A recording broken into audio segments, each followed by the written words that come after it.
बिस्मिल्लाहिर्रहमानिर्रहीम। अस्सलाम वालेकुम। आज मैं आपको बताऊंगी मकरोनी बनाने का इंतहाई आसान तरीका, बनाने में भी आसान और खाने में मज़ेदार। ये मैंने कुछ चीज़ें ले ली हैं मकरोनी बनाने के लिए, जिसमें शिमला मिर्च, बंद गोभी। ये मैंने गोश्त उबलने के लिए रख दिया है, जिसको बोनलेस बनाना था। मकरोनी के 2 पैकेट और टमाटो केचप है। पानी मैंने उबलने के लिए रख दिया है। जब पानी अच्छी तरह उबल जाएगा तो फिर हम इसमें मकरोनी उबाल लेंगे। पानी उबल चुका है। अब इसमें मैं मकरोनी के दोनों पैकेट डाल दूंगी।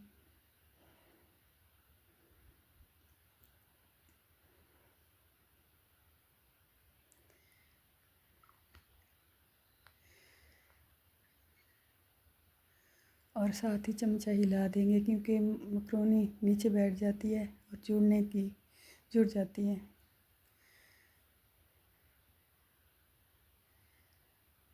चमचा हिलाएंगे और इसको ढक के पकाएंगे जब तक ये गल ना जाए।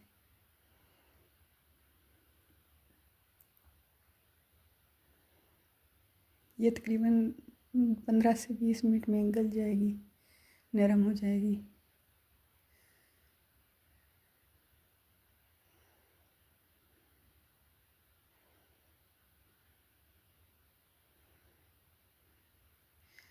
दरमियान से चमचा हिलाते रहेंगे इसको, ताकि ये जुड़ ना जाए।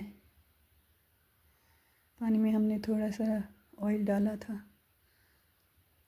ताकि खिली खिली उबले। मकरोनी हमारी अच्छी उबलेगी तो ही अच्छा जायका आएगा इसमें।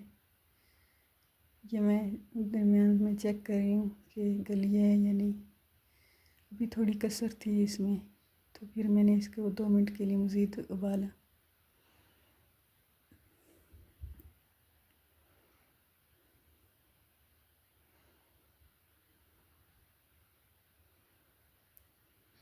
अब ये है कसर थोड़ी सी इसमें।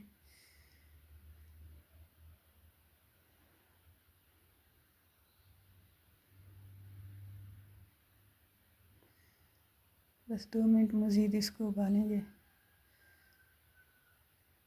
अब ये मुकम्मल तौर पर नरम हो चुकी थी मकरोनी, तो मैंने इसको उतार दिया। अब इसको उतार के छान लेंगे, पानी से निकाल लेंगे। पानी में रहेगी तो मज़ीद नरम होती रहेगी। थोड़ा सा ऑयल लिया मैंने, ज़्यादा ऑयल नहीं लेना, बस थोड़ा सा, जिसमें थोड़े मसाला जात बना सकें, हम मकरोनी के लिए ग्रेवी तैयार कर सकें। पहले प्याज लिए मैंने, इसको ऑयल में थोड़ा नरम होने तक पकाएंगे। बिल्कुल रेड नहीं करना, बस हल्का सा इनको पकाना है।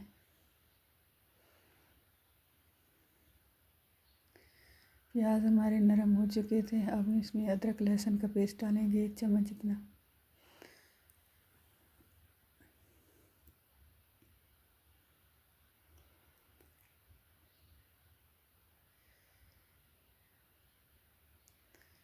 अदरक लहसुन प्याज में अच्छी तरह जब पक जाएं तो फिर हम इसमें टमाटर डाल देंगे हस्बे ज़ायका। गोश्त मैंने उबाल लिया था और इसकी चिकन को बोनलेस कर लिया था, तैयार कर लिया था मैंने। हड्डी से अलहदा कर दिया है। अब इसमें टमाटर डाल के टमाटर पकाएंगे प्याज के अंदर तकरीबन 3-4 मिनट के लिए। आग हमारी बहुत स्लो थी, फिर मैंने चूल्हा तेज़ कर लिया है थोड़ा सा। बिल्कुल तेज़ आंच में नहीं पकाना, दम वाली से थोड़ा सा ज़्यादा आंच में पकाना है इसको,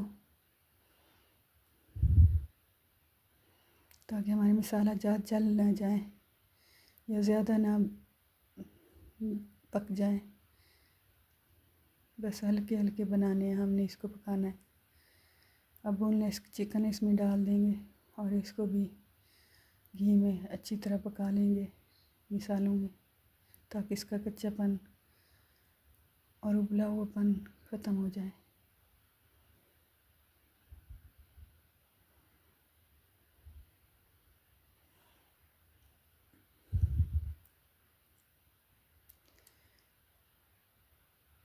इसको पकाते हुए तकरीबन 4 मिनट हो चुके थे। अब इसमें मैं सब्ज़ियां डाल दूँगी, जिसमें शिमला मिर्च और गाजर है। ये पहले डालेंगे शिमला मिर्च और गाजर, और बंद गोभी थोड़ी देर तक डालेंगे इसमें, क्योंकि बंद गोभी जल्दी गल जाती है। शिमला मिर्च और गाजर थोड़ा टाइम लेती है गलने में, तो इसको थोड़ी देर मिसाले में पकाने के बाद पानी डाल देंगे और ढक के पकाएंगे इसको 5 मिनट के लिए।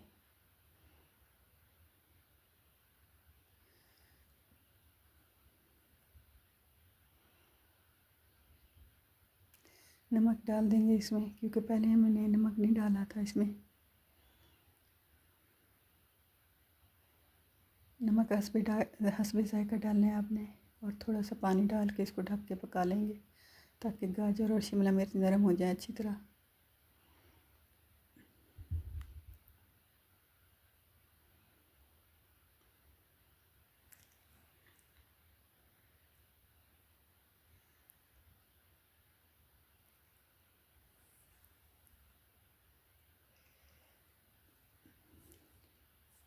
गाजर और शिमला मिर्च पक चुके थे, नरम हो चुके थे मसाले के साथ। हम इसको मिक्स करके इसमें बंद गोभी डाल देंगे।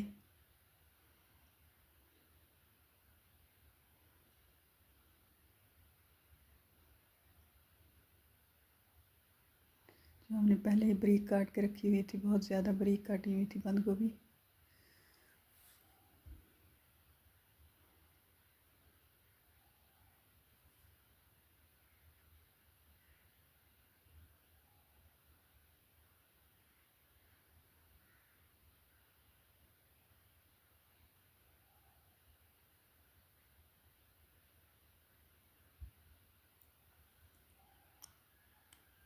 थोड़ी देर इन चीज़ों को पकने देंगे। अब इसमें हम डाल देंगे 2 चम्मच विनेगर,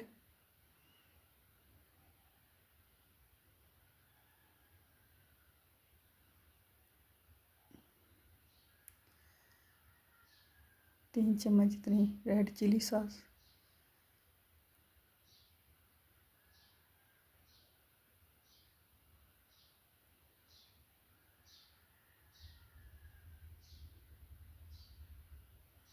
और इसको अच्छी तरह मिक्स कर देंगे। इसके बाद इसमें डालेंगे हम 5 चम्मच जितना सोया सॉस। ये तमाम चीज़ें आपको आसानी से मिल जाएंगी किसी भी स्टोर से।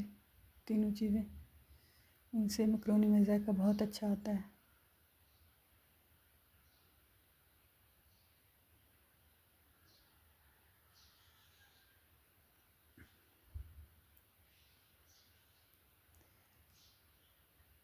अब इसमें हम डाल देंगे टमाटो केचप, क्योंकि मेन किरदार इसमें मकरोनी में टमाटो केचप का होता है।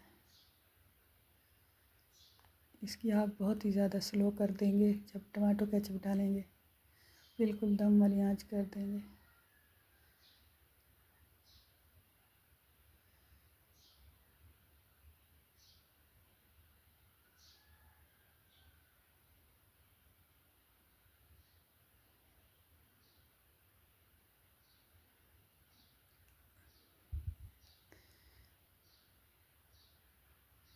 टमाटो केचप इतना डालना है कि आपकी तमाम मकरोनी उसमें अच्छी तरह डिप हो जाए, खुश्क ना रहे। अभी इसको अच्छी तरह मिक्स करेंगे और इसमें मकरोनी डाल देंगे, जिसको हमने पहले से उबाल के रखा हुआ था। अब इस मकरोनी को इस मिसाले में बहुत अच्छी तरह मिक्स करेंगे तमाम चीज़ों में।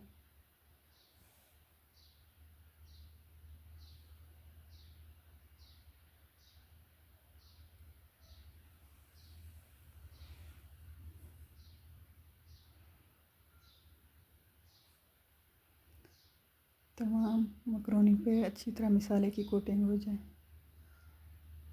और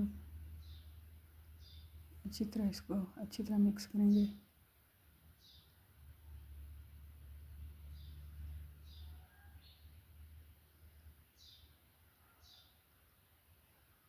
चूल्हा हमारा दम वाली आंच पे ही रहेगा।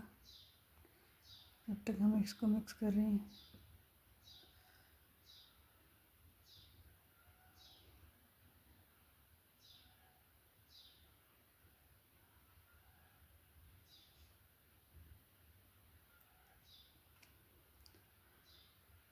हमारी मकरोनी पककर तैयार हो चुकी है बेहतरीन तरीके से। उम्मीद है आपको मेरी ये वीडियो अच्छी लगी होगी। इंशाल्लाह मिलेंगे किसी और अच्छी सी रेसिपी के साथ अगली वीडियो में।